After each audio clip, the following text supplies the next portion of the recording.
Coach, what can you tell us about your lineup today? It looks like you're getting a couple of bodies who weren't at practice yesterday back tonight. Yeah, I think first of all, Zoo practiced yesterday, but will be in the lineup tonight. So I think that's a good addition. I think it really helps settle our defense, settle one pair.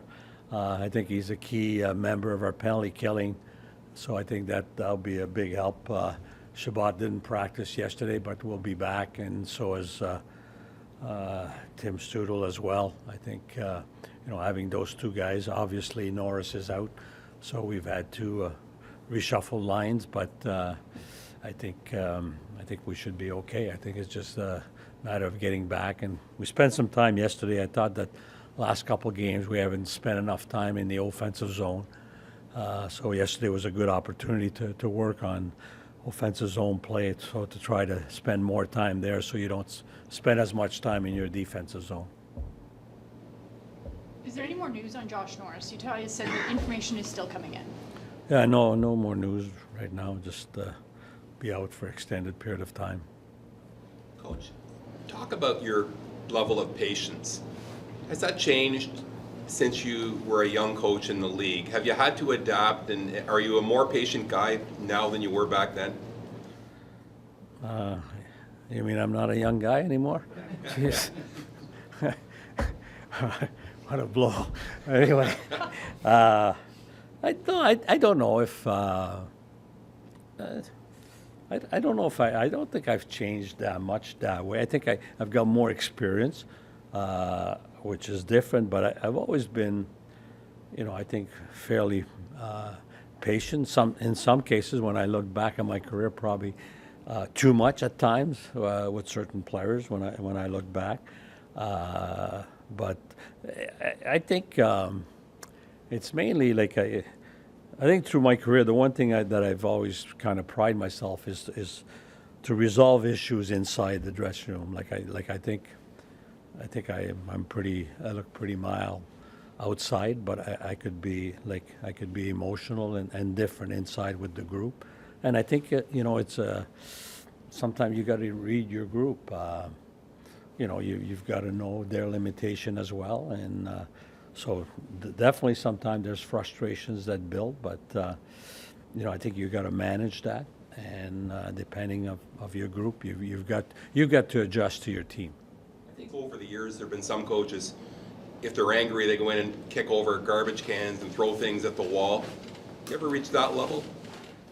Well, I did in my early days, but I think that doesn't work anymore. I think it's doesn't mean that you can't be hard on people sometime. And I'll give you to me a perfect example was Paul Maurice last year. I think his team was coming after Christmas, and then I think he kind of blew a gasket. There was a game in Toronto where he lost it on the bench, and I think that that was probably a final step in getting that team really ready for the playoff, and even then, they didn't even control their own fate. If Pittsburgh wins, they don't even make it in the playoff. But they were playing really well in the stretch. So sometime as a coach, yeah, you're gonna lose it sometime. But I don't think it can't be a common thing. What's the risk of playing a team that's on a 14-game losing streak? Well, I think you don't control the opposition. I watched their last two games and they've played pretty well. Like Montreal, I thought that Montreal was opportunistic. I thought that Arizona controlled the play, should have won the hockey game.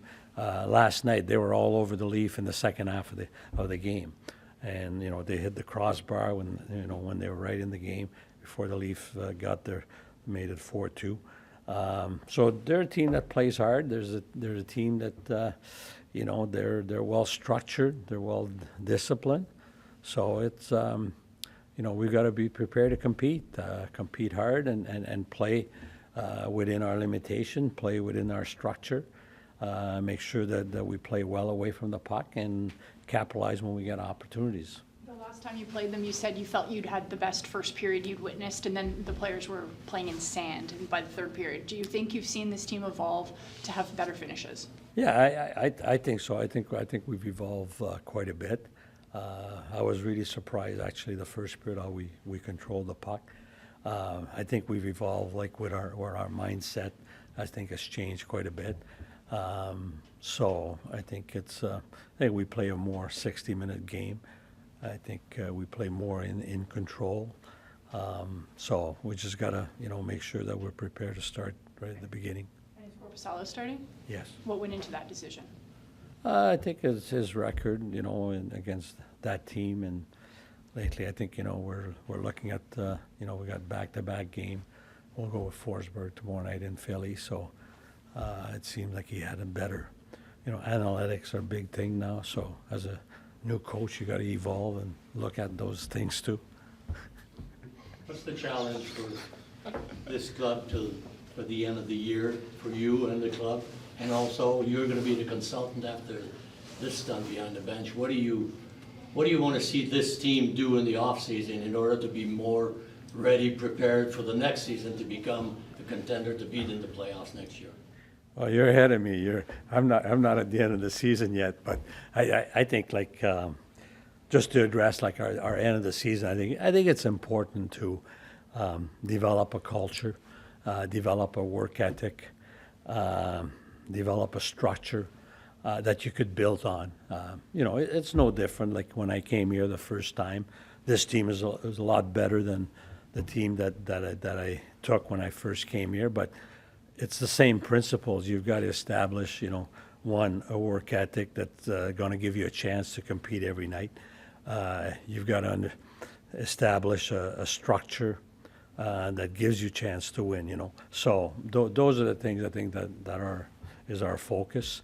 And, since I've been here, really, I've mainly put the focus on short term, like one game at a time. I mean, I haven't look at the season and say, we need to win this. I think I'm realistic with the league. I know how difficult it is to make points in the National Hockey League. You can have a great 10-game segment, and sometimes you're only going to make points on 1 or 2 points out of 10 games. So it's really difficult, especially when you've got a lot of teams ahead of you.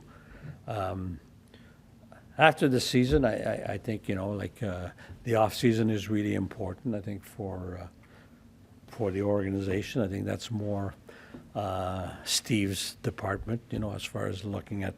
I think what the organization is using these games to really get a good grasp, a good evaluation of the people that they have here, and identify where the needs are going to be to help this team move forward.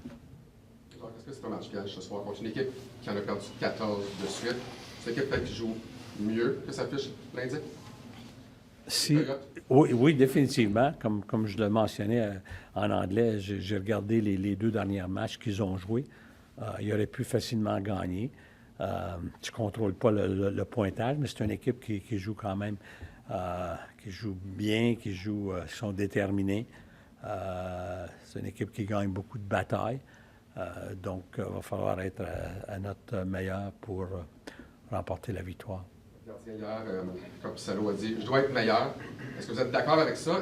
Et qu'est-ce que vous pouvez faire collectivement pour l'aider, justement?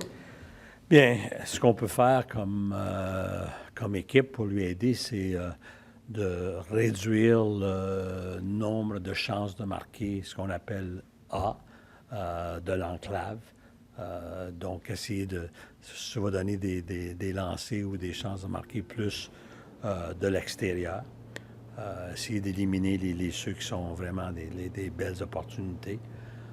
Et oui, deuxièmement, je pense qu'il doit être meilleur, comme plusieurs de nos joueurs aussi. C'est important de continuer. La chose, je pense, qui est importante pour eux autres, c'est de réaliser que durant une saison, tant qu'à moi, il y a 4 niveaux durant la saison. Tu commences les premiers 20 parties, c'est à un niveau. 20 à 40, c'est un autre. 40 à 60. Puis les derniers 20, c'est un autre niveau de compétition parce que l'enjeu est tellement grand. Tu as tellement d'équipes qui sont proches, qui veulent faire les séries. Donc, il y a beaucoup d'efforts. Puis tu as l'autre facteur, tu as les équipes qui sont éliminées, qui n'ont aucune pression, qu'en général, qui vont donner du très bon hockey. Mais des fois, comme pour les organisations, ça peut être confuse ou bien mélangeant parce que certains joueurs vont réagir différemment selon la pression qui sont sur eux autres. Il y en a qui excellent avec une pression de gagner, de performer, puis d'autres qui s'écroulent. Donc, c'est important de connaître ton personnel puis de bien connaître tes joueurs. On était questionné sur les émotions au niveau du coaching et tout ça. Concernant ton club, par exemple, dirais-tu que depuis que tu as pris la barre, le club est capable de mieux gérer ses émotions? Je ne sais pas si c'est gérer les émotions, mieux gérer la partie, définitivement. Je pense qu'il y a peut-être une meilleure compréhension. Puis probablement, c'est gérer. Tu as besoin des émotions, tu as besoin de la passion. Ça, tu ne veux jamais enlever ça à un joueur. C'est un atout qui est essentiel. Ce qui est important, c'est d'être capable de gérer de la frustration, enlever la frustration. C'est une belle chance de marquer, tu en manques. Tu ne peux pas démontrer de la frustration, mais tu ne peux pas te laisser sortir du match comme tel. Je pense qu'on a une meilleure compréhension qu'un match est 60 minutes ou même 65 minutes dans certains cas, puis que tu dois garder un niveau quand même assez égal. Il va y avoir dans un match, des temps où tu vas dominer, d'autres temps où tu vas avoir de la difficulté, mais c'est être capable de gérer ces séquences-là, bien les gérer pour avoir un résultat qui va être positif à la fin. Second game ever against your old team. Different feelings, normal feelings, any feelings? Not the same as in Arizona. I think that was obviously the big one. This kind of just feels like another game. So yeah, the music there playing? Might be. So yeah, sorry. Yeah, I don't know. I'm just excited to get back at it. I think the last few games haven't gone the way we wanted them to, and excited to just kind of get back at it and turn things around. Who on your former team did you enjoy playing last time you guys faced off? All the guys. I mean, it's always nice seeing guys you played a long time with, and yeah, I wouldn't say any one guy in particular, but it's just nice to compete against those guys. I know it meant a lot to you playing there. We've seen the tattoo on your finger, I think, of the what is it, cactus? Yeah. When did you get that, and why was that important for you to get? Yeah, one of my best buddies was visiting me from Florida in Arizona, and he just wanted to get a tattoo with me. And I am not a huge tattoo guy, so I was telling him, like, I don't want to just, go get anything with you. And then I thought, well, if I was going to get something, maybe I could get, every year, Christmas time is like my favorite time of the year, and we always light up the house, and they would light up the big cactus in my front yard. Which always looks so cool, I thought. And I had a picture of it on my phone. I'm like, well, I could get the outline of the cactus. It was like my first home I ever bought, and just a place that's really special to me. So it just kind of made sense, and we ended up rolling with that. And he got a big one on his leg, and I got a little one on my finger. So he went first, and I think he was, surprised that I just got a little one. But it's a nice little memory. If you're going to get something for Ottawa, where would it be? Ooh, that's a good question. Like I said, I'm not a huge tattoo guy, so I don't think about getting them all the time. Just kind of, I guess they're spur of the moments that, I don't know. I'd have to think on that one. Those are big decisions. So, yeah. What's the danger of facing a team that's coming in on a 14-game losing streak? Yeah, obviously, yeah, it's always tough because, they're going to come out playing hard. They're kind of in those situations you have nothing to lose, and they just have to. They're playing loose, and they're going to go and work hard and try to turn that streak around for themselves. So, like I said, we were playing really good, and then we've kind of taken a step back as well in here, and so we need to have the same mentality. We need to kind of go out there, put the work boots on, and dig ourselves out of it.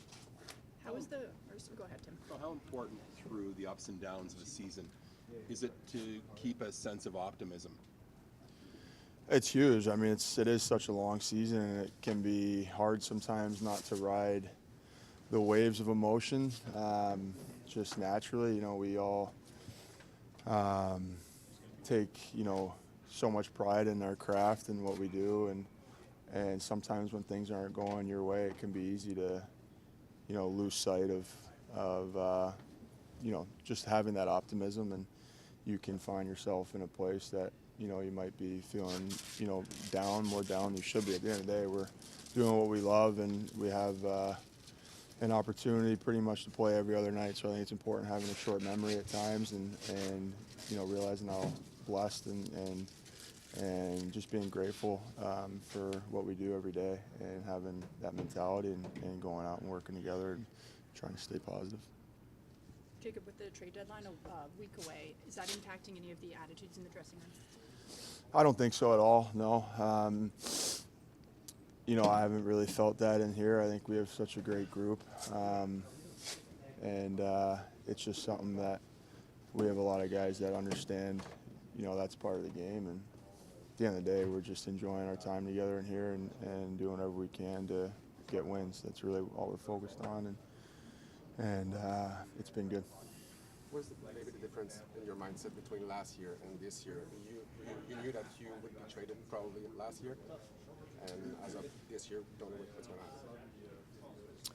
on. Yeah, you pretty much answered it for me. So, yeah, I don't know. I think obviously it was very different, and this year, I got no idea. So, it's just something that I don't really think about, and I'm just going about my business every day. This is the 1-year anniversary of your trade here. What did you take away from the past year you're playing in Ottawa? Well, it's been very special, playing in front of friends and family and loved ones, and I've really loved my time here. So, yeah,